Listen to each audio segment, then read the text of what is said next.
প্রিয় দর্শক বন্ধুরা, এই মুহূর্তের জন্য আপার প্রাইমারি থেকে কয়েকটি গুরুত্বপূর্ণ বিষয়ে ইম্পর্টেন্ট তথ্য থাকছে। কবে হতে পারে জাজমেন্ট? জয়েনিংয়ের পক্ষেই কি রায়দান? কমিশন কি চাইছেন?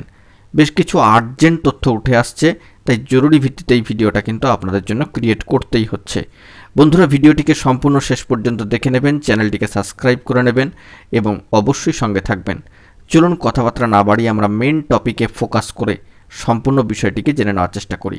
বন্ধুরা, এখানে কিছু বাস্তবসম্মত বিষয়কে অবশ্যই সামনে রেখে আলোচনায় আমরা এগিয়ে যাব। বন্ধুরা, গতকালকে আমরা দেখতে পেয়েছি যে একেবারে সামাজিক গণমাধ্যমের সূত্র ধরে একটি নির্দিষ্ট সম্ভাব্য ডেডলাইন কিন্তু উঠে এসেছে জাজমেন্টের। তো সেটি অগস্ট মাসের 10-11 তারিখ। অবশ্যই 3 সপ্তাহের ব্যবধানটিকে টাচ করছে, সেরকমই শনি রবিবারের কথা 10-11 তারিখ কিন্তু উল্লেখিত হচ্ছে। তবে ওই ডেটেই যে জাজমেন্ট হয়ে যাবে এরকম কিন্তু কোনো পারফেক্ট বা কনফার্মেশন এখনও পর্যন্ত উঠে আসেনি, কিংবা মহামান্য কলকাতা হাইকোর্টের সম্মানীয় ডিভিশন বেঞ্চের তরফ থেকেও কিন্তু সেরকম কোনো নোটিফিকেশান আসেনি, এবং সেই জন্যই কিন্তু next hearing date is not given রয়েছে। আপার প্রাইমারির ম্যাট কেসের যদি স্ট্যাটাসটি আপনারা ভালো করে একটুখানি দেখেন অ্যাপিলিয়েটেড সাইটে গিয়ে, তবে কিন্তু বিষয়টি দেখতে পারেন। তবে 3 সপ্তাহের একটা ডিউরেশনকে মাথায় রেখে এই 10-11 তারিখের একটা কনক্লুশন কিন্তু উঠে এসেছে। সেটাই যে ফাইনাল কনক্লুশন বা ওই ডেটেই যে জাজমেন্ট হয়ে যাচ্ছে, এটা কিন্তু কখনোই নয়। বিষয়টি মাথায় রাখতে হবে।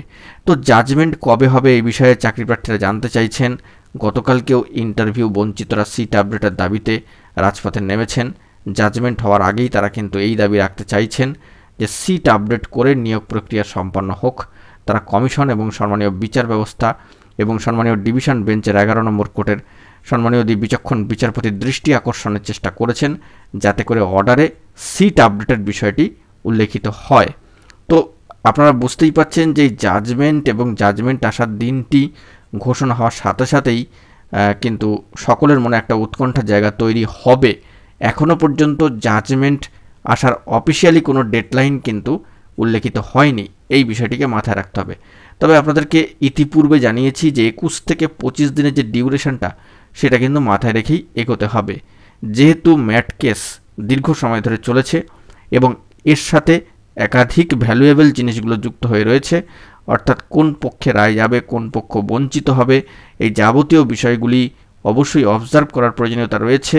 কোনো পক্ষই যাতে কোনো ধরনের সমস্যার মধ্যে দিয়ে না অতিবাহিত হন, সেই দিকগুলোকে কিন্তু অবশ্যই ডিভিশন বেঞ্চকে দেখতে হচ্ছে। সেই নিরিখেই বলা যেতে পারে যে আপার প্রাইমারি মামলার সাথে বেশ কিছু রিলেটেড প্রসঙ্গও যুক্ত রয়েছে, যেমন ওএমআর ম্যানিপুলেশন, হোয়াইটনার ইউজ, এছাড়াও কিন্তু রিজার্ভেশন পলিসি, যে সমস্ত বিষয়গুলো রয়েছে।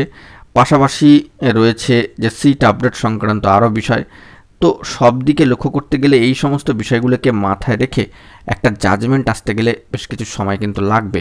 তাই সামাজিক দৈনিক সংবাদপত্রে একটি নির্দিষ্ট ডেডলাইন, সম্ভাব্য ডেডলাইন আশা করা হচ্ছে 10-11 তারিখ, কিন্তু 10-11 তারিখেই যে ফাইনালাইজেশন হয়ে যাচ্ছে তা কিন্তু নয়। অবশ্যই ছুটির দিন সেটি কিন্তু মাথায় রাখতে হবে।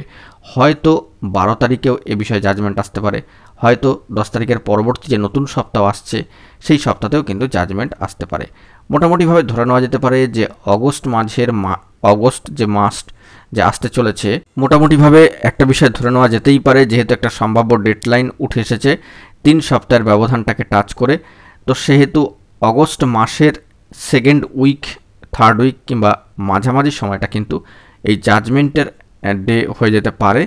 নির্দিষ্ট একটা দিন, সেটাই কিন্তু আমাদেরকে মাথায় রাখতে হচ্ছে। সেরকমই একটা সম্ভাবনা জায়গা আমরা লক্ষ্য করতে পারছি। তবে অফিসিয়ালি বার্তা না আসা পর্যন্ত কোনো কিছুই কিন্তু বলা সম্ভব নয়। আর জাজমেন্ট হলেই বা ক্ষতি কী, এ নিয়েও তো দুশ্চিন্তা করার কোনো কারণ নেই, কারণ জাজমেন্ট যতক্ষণ না হচ্ছে কোনো বিষয় কিন্তু স্পষ্ট হবে না। দেখুন, সিট আপডেট সংক্রান্ত বিষয়, reservation policy, OMR manipulation, CBI তদন্তকে লিঙ্কড করার বিষয়, এই যাবতীয় যে সমস্ত প্রশ্নগুলো উঠছে, তো এই সমস্ত বিষয়তে একটা কনক্লুশন প্রয়োজন। তো যদি জাজমেন্টটাই না হয়, তাহলে এই বিষয়ে কনক্লুশন আসবে কী করে? যদি কোনো সমস্যার জায়গা থেকে থাকে, যদি কোনো চাকরি প্রার্থীদের আরও কোনো বক্তব্যের জায়গা থেকে থাকে, তবে চ্যালেঞ্জ করবার জায়গা তো থাকছেই সর্বোচ্চ ন্যায়ালয়, সুপ্রিম কোর্ট। তো সেই দিক থেকে জাজমেন্ট তো আসতেই হবে এবং জাজমেন্ট প্রকাশিত হতেই হবে। জাজমেন্ট যতক্ষণ না পর্যন্ত আসছে সেই নিয়ে কিন্তু কোনো ধরনের স্টেপ নেওয়া যাবে না বা কোনো কিছুই কিন্তু বলা যাবে না। তবে মোটামুটিভাবে সম্ভাব্য একটা সময়সীমার মধ্যে আমাদেরকে ঘোরাফেরা করতে হচ্ছে, যে অগস্ট মাসের মাঝামাঝি সময়টা কিন্তু টার্গেট জোনের মধ্যে রাখতে হচ্ছে। তো এই বিষয়ে অফিসিয়ালি বার্তা এলে সবটাই কিন্তু স্পষ্ট হবে, মহামান্য কোর্টের তরফ থেকেই হোক কিংবা অফিসিয়ালি মাধ্যমগুলি থেকেই হোক। তো এর পরবর্তী বিষয়ে আরেকটি যে চাকরিপ্রার্থী বন্ধুরা জানতে চাইছেন যে জয়েনিংয়ের পক্ষেই কি রায় যাবে। বন্ধুরা দেখুন, দীর্ঘ 10টি বছর যেভাবে জয়েনিংয়ের অপেক্ষায় থাকা চাকরিপ্রার্থীরা সাফার করছেন, তেমনি সিট আপডেটের দাবি জানিয়ে যে সমস্ত প্রার্থীরা রয়েছেন তারাও কিন্তু সাফার করছেন।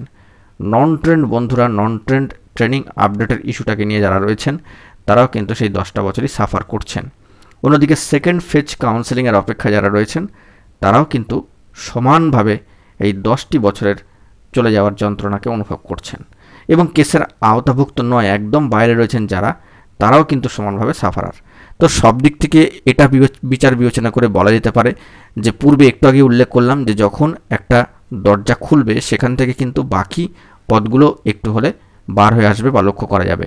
তাই গতকালকে একটি দৈনিক সংবাদপত্রে বিশেষ উল্লেখযোগ্যভাবে যে ওয়াকিবহাল মহল মামলার গতি প্রকৃতিকে দেখে এটাই বিচার করছেন যে আশা করা যাচ্ছে যে নিয়োগের পক্ষেই রায় যাবে। তো নিয়োগের পক্ষে যদি রায় যায় সেক্ষেত্রে সমস্যার জায়গা কি, বাকি আর কি উল্লেখিত হচ্ছে অর্ডারে, সেটাও তো লক্ষণীয় বিষয় হওয়া দরকার। যদি সেগুলোর বিষয়ে কোনো সমস্যা থেকে থাকে সেই পূর্বের বলা বক্তব্য অনুযায়ী পরবর্তী ক্ষেত্রে তো উচ্চ আদালতে যাওয়ার একটা স্টেপ থাকছে। তো এখন দেখার বিষয় যে জয়েনিংয়ের পক্ষে রায় যাবে নাকি শর্ত সাপেক্ষে জয়েনিংয়ের পক্ষে রায় যাবে নাকি জয়েনিংয়ের পক্ষে রায় যাবে না, এই নিয়ে কিন্তু চর্চা বা অত্যুক্তি করবার মতো সাহস আমাদের নেই।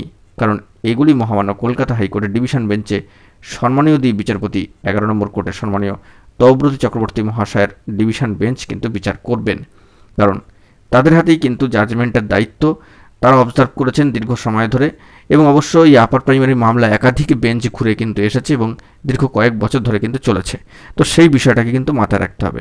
তাই জয়েনিংয়ের পক্ষে রায় যাবে কি বিপক্ষে রায় যাবে নাকি শর্ত সাপেক্ষে, এই বিষয়ে কিন্তু অত্যুক্তি করবার মতো কোনো জায়গা নেই। যদি জয়েনিংয়ের পক্ষে রায় যায় তবে যাবে, যদি না যায় শর্ত সাপেক্ষে যায় তবে সেটাই হবে। তো সেক্ষেত্রে অর্ডার আসাটা জরুরি, অর্ডার এসে গেলেই কিন্তু সমস্ত বিষয়টি লক্ষণীয় হয়ে উঠবে। আরেকটি প্রসঙ্গ যে কমিশন তবে কী চাইছেন। কমিশন তো পুরোপুরি সাইলেন্টলি স্টপ বা একেবারেই চুপচাপ, কমিশনের হাত পা বাঁধা। কমিশন কোর্টের অর্ডার ছাড়া কিন্তু এক পাও কাজকর্ম চালাবেন না, এটা কিন্তু স্পষ্ট হয়ে গিয়েছে। তাই আমরা দেখেছি যে আপার রিলেটেড কাজকর্মগুলো কিন্তু কমিশন গুছিয়ে রেখেছেন বা গুছিয়ে রাখার তীব্রভাবে চেষ্টা করেছেন। তারা চাইছেন এবার একটা সবুজ সংকেত মহামান্য কোর্টের তরফ থেকে।